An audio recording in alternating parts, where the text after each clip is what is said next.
Left Bank Books has been in business 52 years.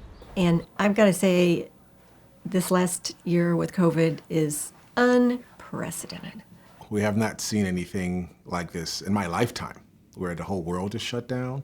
There's never been an increase, a decrease, a shift, such a cataclysmic event that changed everything that we knew about how to do business. With COVID forcing businesses to close their doors, in order to stay afloat, bookstores had to get creative in fulfilling customers' requests. When the shutdown order came, we only had like a couple of days or maybe even only 24 hours to react. We had no idea what to expect. It was overwhelming. We already had a website. We already did e-commerce, but it was kind of like this, oh, by the way, part of our business. We had to learn a lot about the volume when you process that many online orders. Like there's some snags and problems and challenges. One of which is that the store itself turns into a warehouse. And warehousing is a different profession. Orders started flooding in. People were stuck at home. They had nothing to do. So between reading and jigsaw puzzles, we had like this uptick suddenly. We do a lot of book fairs. And so we had a calendar full of book fairs, going out to schools, setting up our displays, being able to sell books. But then overnight, because of the restrictions, we saw the calendar just totally go from being full to being zero. So we were like totally devastated, and there was no hope in sight. Customer loyalty was a big part of staying open. One of the first things we did was we reached out to the community for help.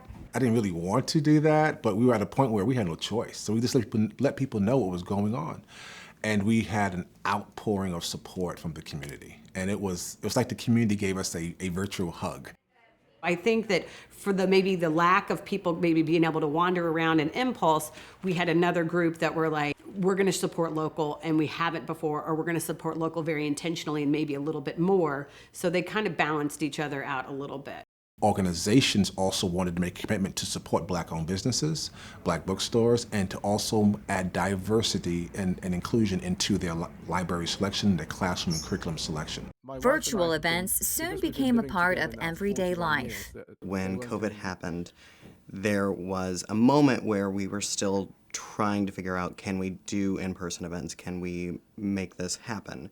And there was a very distinct moment where we knew that it couldn't. And we pivoted very quickly to figure out how can we do something, anything, knowing that events are a big part of the way that people find out about books. And that music is such an amazing way to connect with each other because it's the one thing that kind of takes the head out of it and puts it right into the heart. So, it's always been something that's been natural for me to be a part of what I am as an artist. This has opened up new doors and new avenues. We have hosted authors from literally all over the world. We realized that we needed to do things that were live and to try to interact with our customers who couldn't be in the store. So we would be taping videos of gift suggestions. And so we came up with this idea called mystery boxes that you can tell us something about anybody in your life, including yourself, and you tell me the budget. So you say, okay, $50, and it's for my neighbor who likes Star Trek, dogs, and nonfiction World War II. And we'll put together a box of books and merch. There were two main things that we did. We have a twice-a-week story time, and instead of doing it in person, we started to do it online. And so we have children that would tune in order to engage and interact with all the different new books that are out there. But when Grandma saw the machine, she danced on the spot. That's not a rusty rocket. It's the space train. The second thing that we did is that we expanded our book subscription service. We'll be able to send you books every month. And so that actually expanded quite a bit over this time as well. Now that things are opening up again, there's a lot to look forward to, as well as the things that will remain the same. Nothing is going back to the way it was before, I think, in any facet of our lives. In our bookstore, we're definitely keeping the curbside pickup. We still offer delivery and shipping, of course. Our online business, when we reopened, did not go back to our pre-COVID numbers. It stayed pretty constant.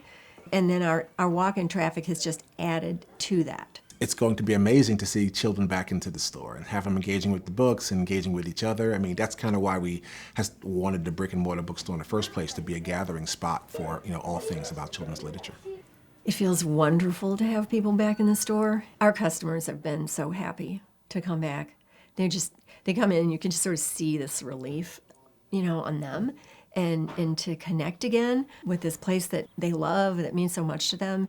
I want to have people just know that Left Bank Books can be a place that they know will have books that will interest them, events that will interest them, things that they will find stimulating and hopefully influence them to change the world.